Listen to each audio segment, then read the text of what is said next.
شیطان، ابلیس، نفس، یہ تمام مل کے وہ لوگ جو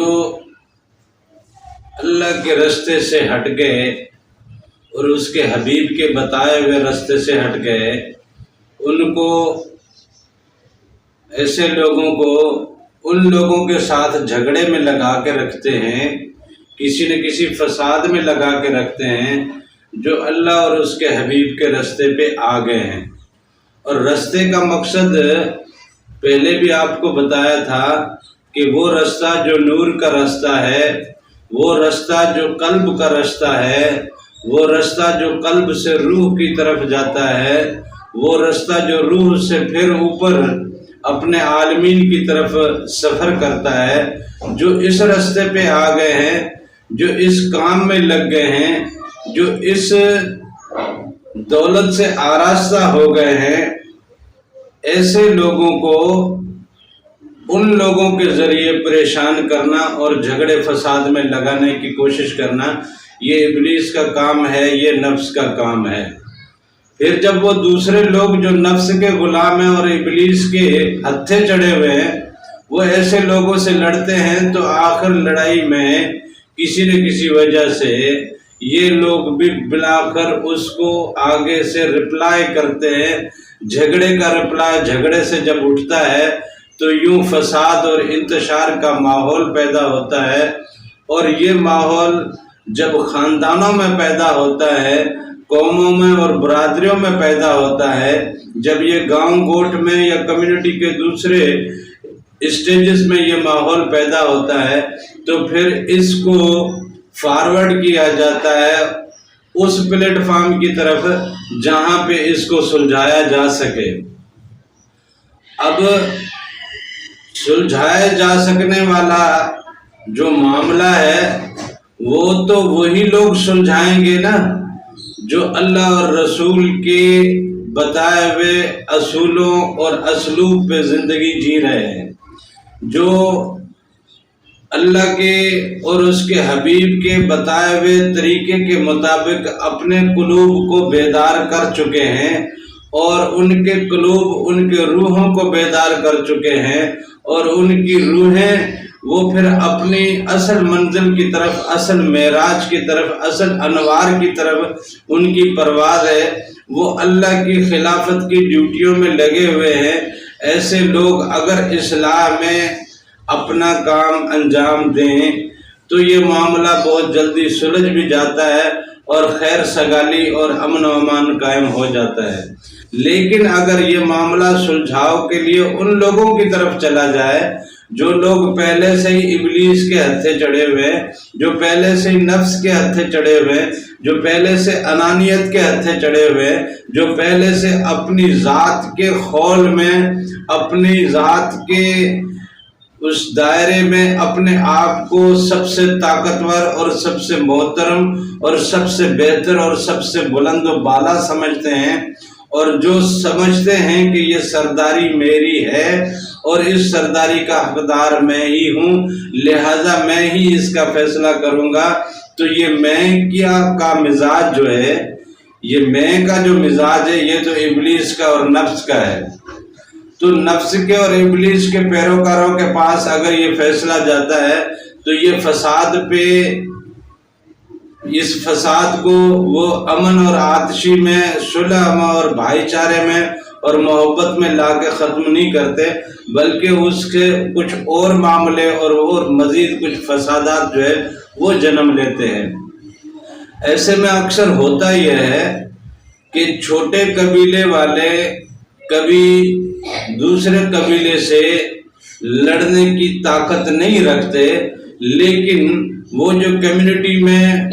خود ساختہ سردار بنے بیٹھے ہیں،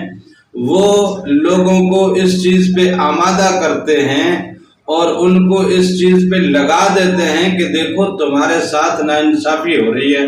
تمہارے ساتھ زیادتی ہو رہی ہے، تمہارے ساتھ ظلم ہو رہا ہے، لہذا تم ان کے ساتھ جا کے اپنا معاملہ جا کے لڑائی کے ذریعے، جھگڑے کے ذریعے جا کے اپنا حل کرو۔ ان کے ساتھ جو ناانصافی تمہارے ساتھ ہو رہی ہے اب اس ناانصافی کا جا کے تم ان سے بدلہ لو، میں تمہارے پیچھے بیٹھا ہوں۔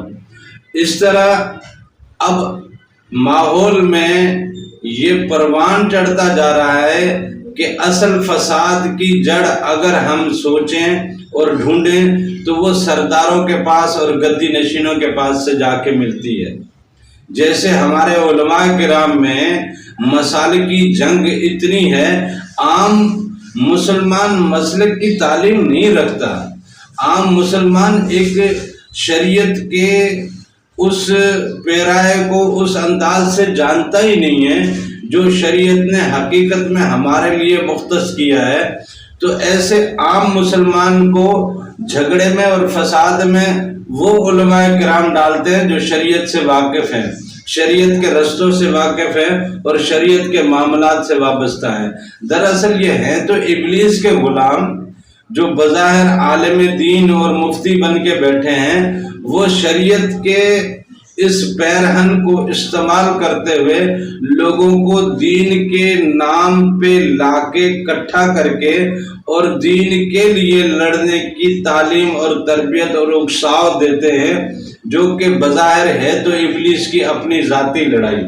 جو اس معاشرے میں فساد کو مزید پروان چڑھنے کے لیے وہ ترتیب دیتا ہے۔ اسی طرح خاندانوں میں، قوموں میں، قبیلوں میں بھی اس نے کچھ سردار، کچھ ایسے وڈیرے، کچھ ایسے فیصلہ کرنے والے لوگ اس نے اپنے قابو میں کیے ہوئے ہیں، ابلیس نے اور نفس نے۔ وہ ان سے پھر وہ معاملات کرواتا ہے جو چھوٹے طاقت والے، کم طاقت والے، چھوٹے قبیلے والے، چھوٹی حیثیت والے لوگوں میں